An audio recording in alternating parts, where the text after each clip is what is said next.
الرحمن الرحیم۔ قرآن مجید میں اللہ تعالیٰ نے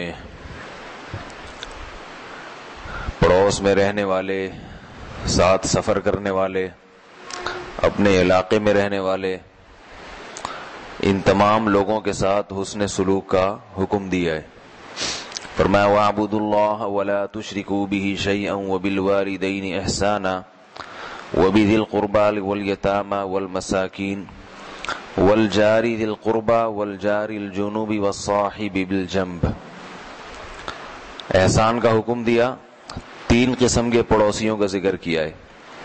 الجاری ذی القربہ، وہ پڑوسی جو آپ کے گھر کے قریب رہتا ہے۔ والجاری الجنوب، وہ پڑوسی جو آپ کے گھر سے دور ہے۔ پڑوسی اس لیے ہے کہ آپ کے علاقے کا آدمی ہے۔ والصاحب بالجنب، اور وہ دوست، وہ ساتھی جو آپ کے پہلو میں رہتا ہے۔ پہلو کا مطلب ہم سبق ہے، اکٹھے پڑھتے ہیں، دفتر میں اکٹھے ملازمت کرتے ہیں، بیٹھتے ہیں، یا کہیں آپ سفر میں ہیں، بس میں، آپ کے پہلو میں آ کے آپ کی سیٹ پہ آپ کے ساتھ جو شخص بیٹھا ہوا ہے، جہاز میں سفر کر رہے ہیں تو آپ کے ساتھ جو بیٹھا ہوا ہے، تو کوئی بھی جو آپ کے کسی بھی لحاظ سے کسی بھی درجے میں ساتھ رہنے والا، چاہے کچھ وقت کے لیے کیوں نہ ہو، تو اللہ نے اس کے ساتھ احسان کا حکم دیا۔ جس سے جتنا تعلق ہے اس کے ساتھ اتنا ہی احسان، زیادہ ثواب ہے۔ یہ بھی آج کل ہمارے معاشرے سے، ہماری زندگی سے یہ چیز بھی نکلتی جا رہی ہے۔ احسان تو کیا کرتے، تکلیف پہنچاتے ہیں۔ کھانے میں کوئی ساتھی اکٹھا بیٹھا ہو تو احسان کا تقاضا ہے، وہ والصاحب بالجنب میں داخل ہے۔ جو آپ کے ساتھ کھانا کھا رہا ہے نا، وہ چونکہ پہلو میں بیٹھ کے کھا رہا ہے آپ کے، تو اس کے ساتھ حسن سلوک کا تقاضا کیا ہے کہ اچھا وہ کھا لے، تھوڑا سا مجاہدے والا میں کھا لوں۔ گوشت کی ایک بوٹی رکھی ہوئی ہے تو یہ وہ کھا لے، میں تھوڑا کم کھا لوں۔ اور انصاف کیا ہے، آدھا کھا لے، آدھی بوٹی میں آدھی وہ، تو نہ ظلم کیا نہ احسان کیا۔ لیکن معاملہ ہوتا ہے الٹا، یہ میں کھا لوں، اس کو صرف شوربہ ملے۔ تو آج کل یہ والا حساب ہو رہا ہے۔ تو اللہ تعالیٰ نے حکم دیا پڑوسی کے ساتھ اچھے سلوک کا۔ حدیثوں میں اس کی بہت تفصیل ہے۔ آپ صلی اللہ علیہ وسلم اپنے یہودی پڑوسی کو ہدیہ بھیجا کرتے تھے۔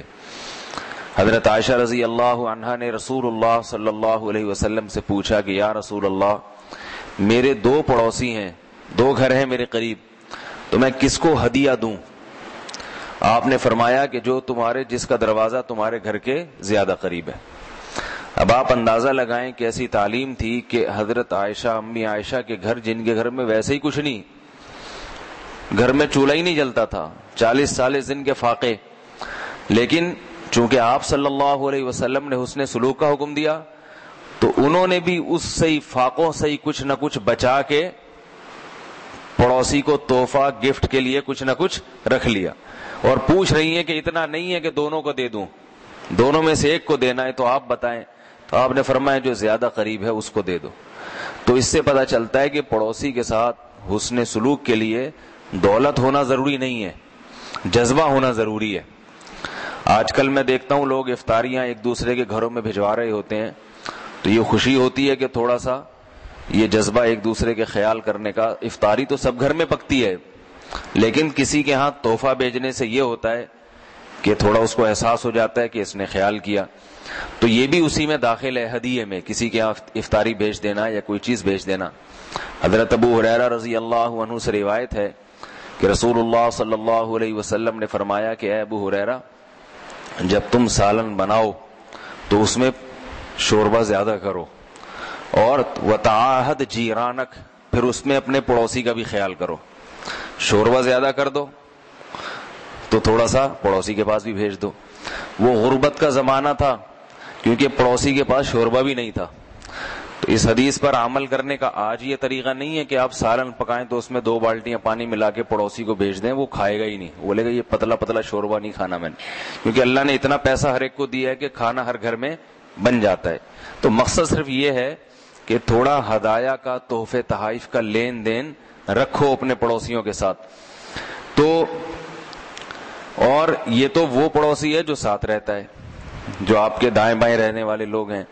اور علاقے کے لوگوں کا بھی قرآن نے حکم دیا، والجار الجنوب، دور رہتا ہے مگر آپ کے علاقے کا آدمی ہے، کہیں کسی دوسرے شہر میں مل جاتے ہیں یا کہیں ملاقات ہوتی ہے تو کہتے ہیں نا بھائی اپنے علاقے کا بندہ ہے، تو اس سے تھوڑا اچھے طریقے سے مل لے انسان، تھوڑا سا خیال کر لے بھائی ہمارے علاقے کا آدمی ہے۔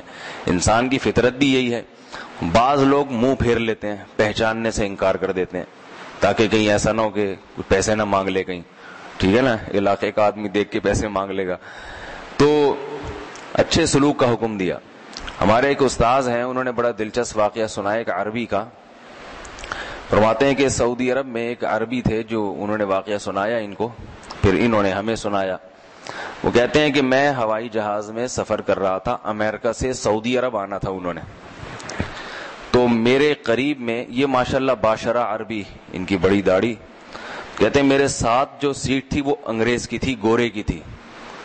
جب میں نے دیکھا کہ جہاز ہم رن وے پر تھا، ہم بیٹھے ہوئے تھے، تو وہ گورا مجھ سے داڑھی دیکھ کر نا تھوڑا سا نفرت کر رہا تھا، اس کے خیال تھا یہ دہشت گرد ہے، کہیں بھی پھٹ سکتا ہے، ہائی جیک بھی کر سکتا ہے، جو ایک دماغوں میں تصور ڈالا ہے نا داڑھی والوں کا، تھوڑا اسلام سے ویسے بھی نفرت ہے ان کو، تو ایسے کترا رہا ہے، تھوڑا سا منہ ادھر کر کے بات بھی نہیں کر رہا۔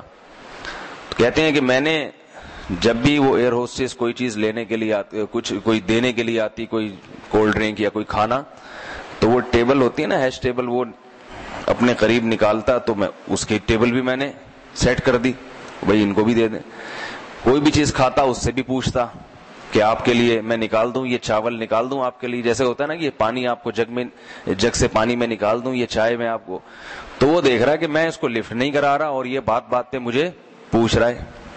کہہ رہے ہیں تھوڑی دیر گزری، وہ انگریز مانوس ہو گیا، اس نے پوچھا کہ بھائی میں تو تم سے نفرت کرتا ہوں، تمہاری طرف دیکھ نہیں رہا، اور تم میرا اتنا اکرام کیوں کر رہے ہو، ہر بات پہ مجھے پوچھ رہے ہو، یہ تو نہیں کھائیں گے آپ، خیریت سے ہیں وغیرہ وغیرہ۔ کہتے ہیں پھر عربی کہتے ہیں میں نے اس کو حدیث سنائی کہ آپ صلی اللہ علیہ وسلم نے فرمایا من کان یؤمن باللہ والیوم الآخر فلیکرم جارہ، جو شخص اللہ پر اور آخرت کے دن پر ایمان رکھتا ہے اسے چاہیے کہ اپنے ساتھی کے ساتھ اچھا اکرام کرے، اپنے ساتھی کے ساتھ اچھا سلوک کرے، اپنے ساتھی کا اکرام کرے۔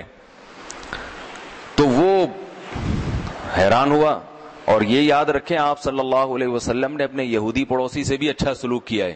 تو یہ حدیث جو ہے صرف مسلمانوں کے بارے میں نہیں ہے، کوئی بھی آپ کے ساتھ سفر کرتا ہے یا اٹھتا بیٹھتا ہے اس کے ساتھ اکرام کا حکم ہے۔ کہتے ہیں وہ انگریز نے پھر مجھ سے پوچھا کہ اور تمہارے نبی نے کن باتوں کا حکم دیا ہے، تو وہ عربی کو تبلیغ کا موقع مل گیا، اس نے بتایا ہمارے نبی نے یہ حکم دیا، یہ حکم دیا، یہ حکم دیا، تو اس کے دل میں اسلام کی نفرت جو تھی وہ آہستہ آہستہ کم ہوتی گئی۔ اس نے کہا کہ یہ تو بہت اچھی باتیں ہیں جن کا حکم دیا جا رہا ہے، صرف حکم نہیں بلکہ اس پر عمل بھی کیا جا رہا ہے۔ تو کہتے ہیں کہ جب وہ جہاز پرواز کرنے والا تھا اس وقت اس کے دل میں اسلام کی شدید نفرت تھی، اور جہاز نیچے اترنے سے پہلے وہ کلمہ پڑھ کے مسلمان ہو چکا تھا۔ تو یہ صرف ایک حدیث پر عمل کی وجہ سے ہے۔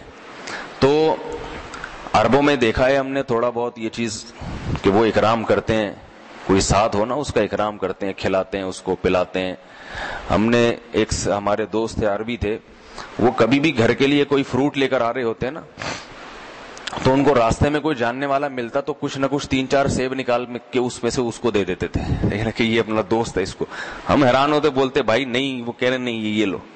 تو خیر اتنا بڑا دل تو مشکل ہی ہے کہ گھر کے لیے سیب لا رہے ہیں تو راستے میں ہی تشکیل کر دیں اس کی، لیکن اتنا تو پتہ چلتا ہے کہ جس کے ساتھ اٹھنا بیٹھنا ہے اس کے ساتھ حسن سلوک کا حکم ہے، اس کا خیال کرنا چاہیے۔ حضرت ابو ہریرہ رضی اللہ عنہ نے ایک دفعہ حدیث سنائی، فرمایا کہ اے لوگوں، میں نے رسول اللہ صلی اللہ علیہ وسلم سے سنا ہے کہ کوئی پڑوسی کسی پڑوسی کو اپنی دیوار میں کیل ٹھوکنے سے منع نہ کرے۔ بعض دفعہ ضرورت ہوتی ہے نا، دیوار مشترک ہے، دو پڑوسیوں کے درمیان دیوار مشترک ہوتی ہے، اب ایک کو ضرورت ہے کیل ٹھوکنے کی، دوسرا خامخواہ میں اس کو تکلیف ہو رہی ہے بلا وجہ، حالانکہ اسے معلوم ہے کہ کل مجھے بھی ضرورت پڑ سکتی ہے۔ تو یہ چھوٹی چھوٹی باتوں میں ایک دوسرے سے تعاون کرو۔ حضرت ابو ہریرہ رضی اللہ عنہ نے یہ کیل ٹھوکنے والی حدیث سنائی۔ تو اچھا ایک بات ذہن میں رکھنا چاہیے کہ حسن سلوک ایک الگ چیز ہے، دوستی رکھنا ایک الگ چیز ہے۔ دوستی رکھنے میں ٹائم برباد ہوتا ہے، سمجھ رہے ہیں نا بات کو؟ دوستیاں خامخواہ کی دوستیاں بڑھا لیں کسی سے، تو اب کوئی بس میں ساتھ بیٹھا ہوا ہے، اس سے دوستی کر لی اس سے، تو وہ دوستی کے لیے تو پھر شریعت کا الگ اصول ہے کہ صرف نیک لوگوں سے دوستی رکھی جائے، نیک لوگوں کی صحبت میں بیٹھا جائے. دوستی رکھنے کی الگ اصول ہیں، الگ ضابطے ہیں. دوستی الگ چیز ہے اور حسن سلوک الگ چیز. دوستی تو جو ہے نا، حسن سلوک تو کسی کافر سے، یہودی سے بھی کیا جا سکتا ہے، دوستی نہیں کی جا سکتی کیونکہ اس کے مذہب کا اثر پھر آپ پہ پڑے گا. بے دین لوگوں سے دوستی، پڑوسی بے دین ہیں، حسن سلوک کریں ان کے ساتھ، افطاری بھیج دی ان کے گھر میں، کبھی کبھار پوچھ لیا ان کو، کوئی تحفہ دے دیا. لیکن دوستی رکھنے کا اصول یہ ہے کہ اگر دیندار ہیں تو تعلق رکھیں، دیندار نہیں ہے تو پھر دوستی نہ رکھیں، کیونکہ اس کے برے اثرات آتے ہیں. آج کل ہر گھر میں ٹی وی چل رہا ہے، کیبل چل رہی ہے، پتہ نہیں کیا کیا ٹی وی پہ دکھایا جا رہا ہے. آپ نے دوستیاں بڑھا لیں، آپ کی بیگم بھی وہیں جا کے بیٹھی ہوئی ہے سارا دن، بچے بھی بیٹھے ہوئے ہیں، وہی ماحول، وہی فلمیں دیکھ رہے ہیں، وہی ڈرامے. تو دوستیوں کا یہ نقصان ہوتا ہے. تو اس لیے دوستی تو بہت سوچ بچار کے رکھنی چاہیے، مگر حسن سلوک کا بہت حکم ہے. آخری بات یہ کہ یہ ساتھ سفر کرنے والا اور جو آپ کی تعلیم میں اکٹھا ہو یا دفتروں میں ایک ساتھ رہنے والے، ان کے ساتھ بھی ایسا ہوتا ہے. آج دفتروں میں کسی کی چڑ کوئی بنا کے نا اس کے پیچھے پڑ جاتے ہیں، اس کو چھیڑتے رہتے ہیں بیٹھ، پھر سب ہنستے رہتے ہیں. تو یہ بھی بڑی غلط بات ہے. دفتر میں، آفس میں جتنے کولیگ ہیں سب ایک ساتھ رہتے ہیں تو ایک دوسرے کا نام عزت احترام سے لینا چاہیے. اس کو چھیڑنا، اس کو تنگ کرنا، ایک انٹرٹینمنٹ کے لیے نا ایک کی چڑ کوئی بنا لیتے ہیں بچوں کی طرح، پھر اس کے پیچھے پڑے رہتے ہیں. ایسے بہت سارے واقعات آتے ہیں سامنے. تو وہ آپ کے ساتھی ہے تو اس کا احترام، اس کو باس کو جا کے اس کی شکایتیں لگانا، یہ بھی ہوتا ہے تاکہ یہ پیچھے چلا جائے، میں آگے نکل جاؤں.